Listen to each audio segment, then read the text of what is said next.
Sempre muito bom, né? Saudades também de vocês.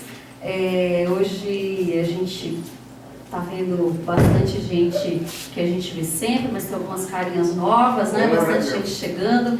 Isso é sempre muito bacana.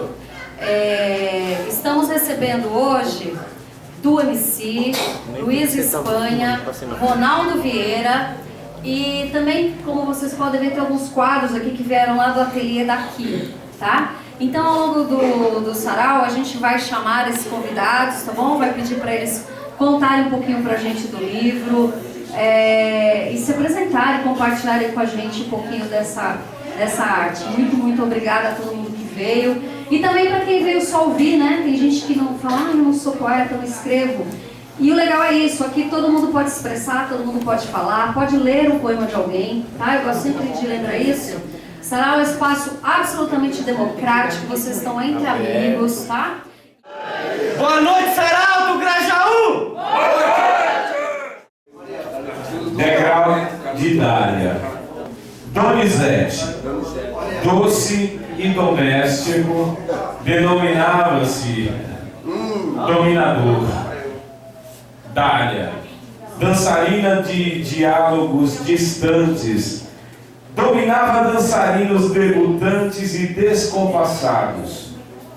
Debruçado deveras há uma década, decantando, decifrando, decalcando Dália.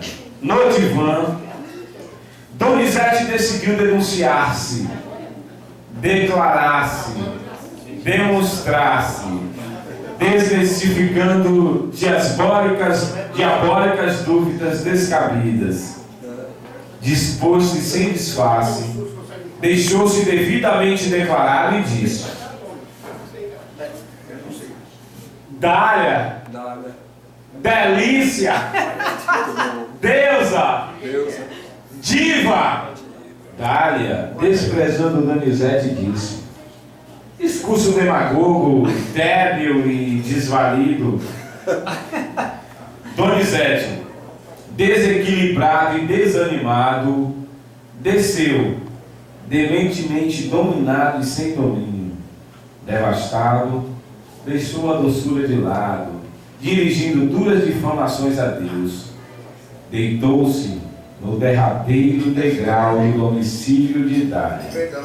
Deprimido, dizia: depois de 19 dízimos doados, dívidas descontroladas, Deus me desmantelou.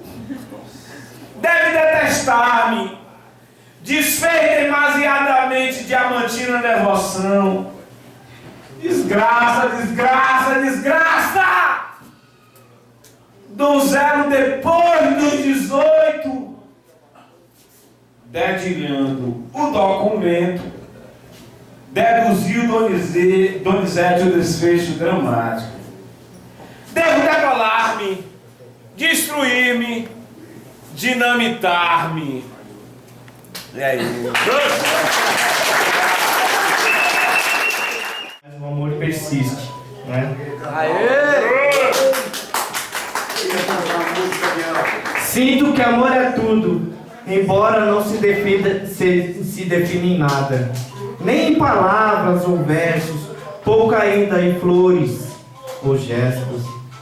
Sinto que amor é forte como uma torre, mas em outroras é frágil, feito uma torre a cair.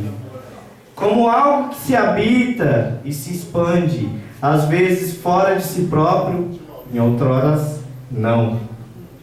E se quer se expandir, sinto que amor é vida, sinto que amor é morte. É a alma do corpo dissolvida e a própria vida após a morte. Sinto que amor é a natureza dos sentimentos.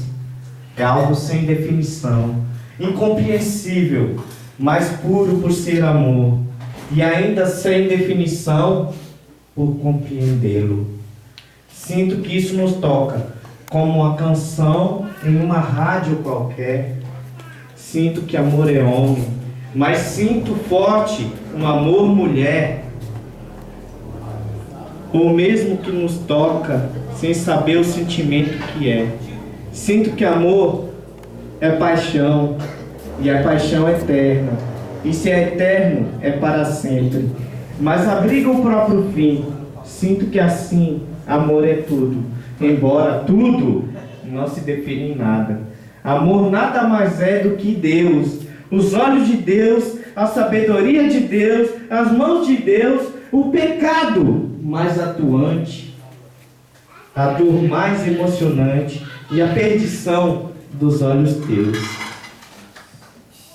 É a fé e a devoção dos próprios olhos, os meus, os teus, os de Deus, dos que sejam assim ateus.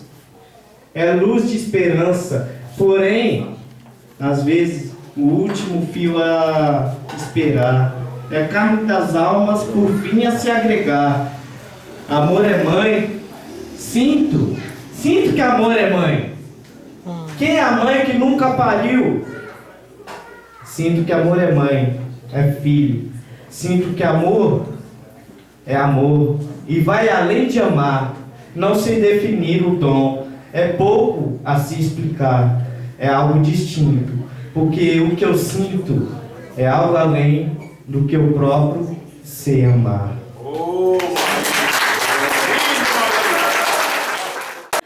Vocês notaram aqui que a gente está recebendo, o Salão do Grajaú está recebendo a exposição do ateliê daqui, do artista Aicodani. E ele está aqui, e ele vem contar um pouco desse trabalho que ele faz aqui no Grajaú, o ateliê daqui. Um aplauso para Aicodani. Moram por receber a gente aí também, pessoas muito queridas também, todos muito queridos, né? E aí a gente não fala muito bem, na verdade, acho que as telas podem falar assim mais, mas é uma exposição de 5 artistas, né? Na arte, os autorretratos que são meus, o Ladislau e o Dimas Samit, junto com o fotógrafo Aliados.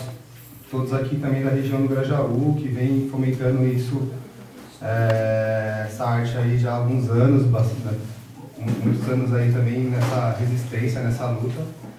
E é só gratidão assim, por estar participando hoje com vocês, com essa noite de poesia aí, e tamo junto, gratidão mesmo.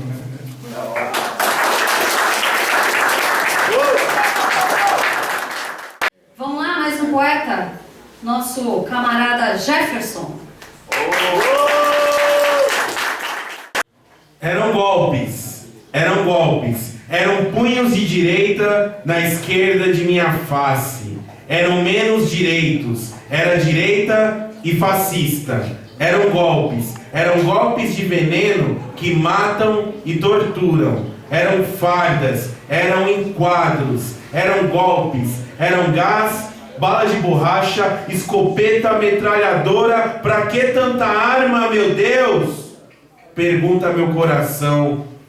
Mas com um gás lacrimogênio eu não vejo nada. Eram golpes, eram marcas, eram horas de sangue na calçada, eram fardas, eram golpes, eram ternos e gravatas, eram parlamentares, eram golpes, eram escolas fechadas, eram prisões, regime fechado, eram golpes, como os golpes diários dados nas faces delas. Eram os tapas, mas primeiro veio o verbo,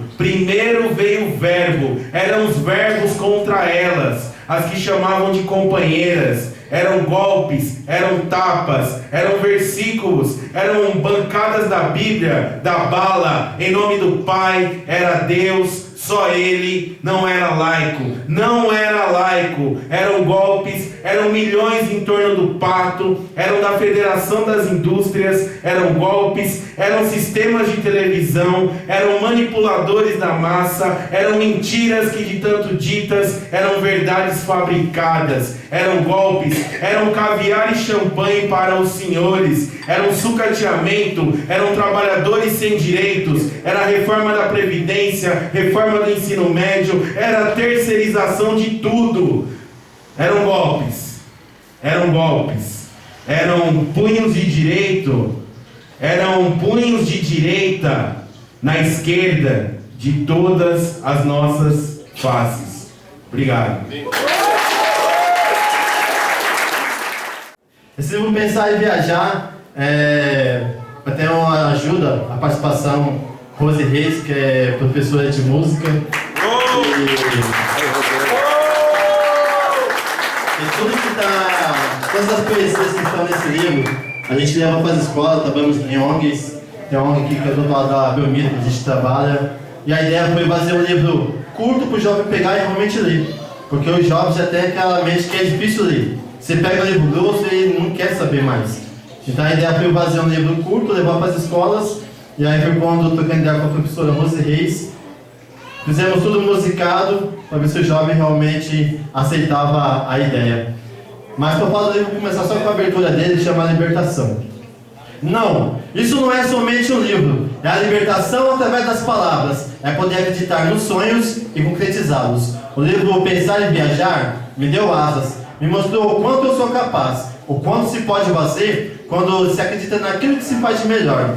E poder compartilhar esse momento me traz um sentimento que ainda não tinha vivido, uma sensação de poder sonhar e concretizar. E assim, me transportou para uma outra dimensão, onde tudo é possível, onde todos são capazes. Me colocou em uma viagem onde eu me sinto um menino e quer desvendar o mundo. E por mais difícil que seja, e com tudo isso, esse menino só quer fazer uma coisa: sorrir. E aí, bora nessa viagem com o do MC? Obrigado.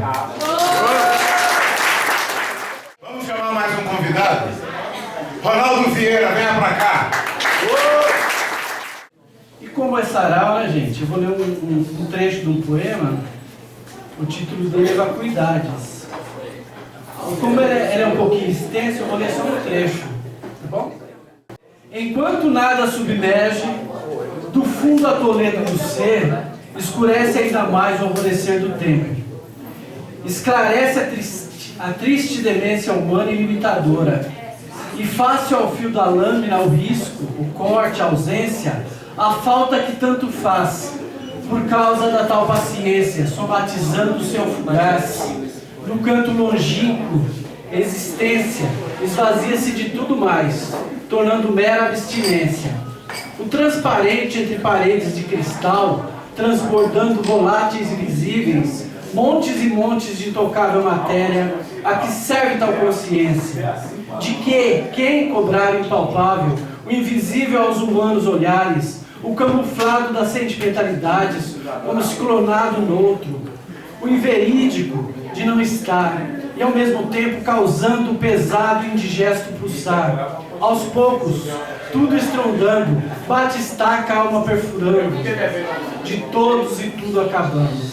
E quanto mais enche o copo, menos volume enxergo, assim também com amor. Maior a falta do sentimento, menor o tanto de ti ao lado, como se um fantasma, um ser esvoaçante alado, fantasma de vida constante, e no entanto presença evasiva, esvaindo por entre o nada, matéria que forma o vazio, a falta que sinto da alma, presença intrigante e cativa, um pombo um tanto distante, e isso é o que mais me intriga. Vou ficar por aqui, é só uma partinha, valeu? Obrigado.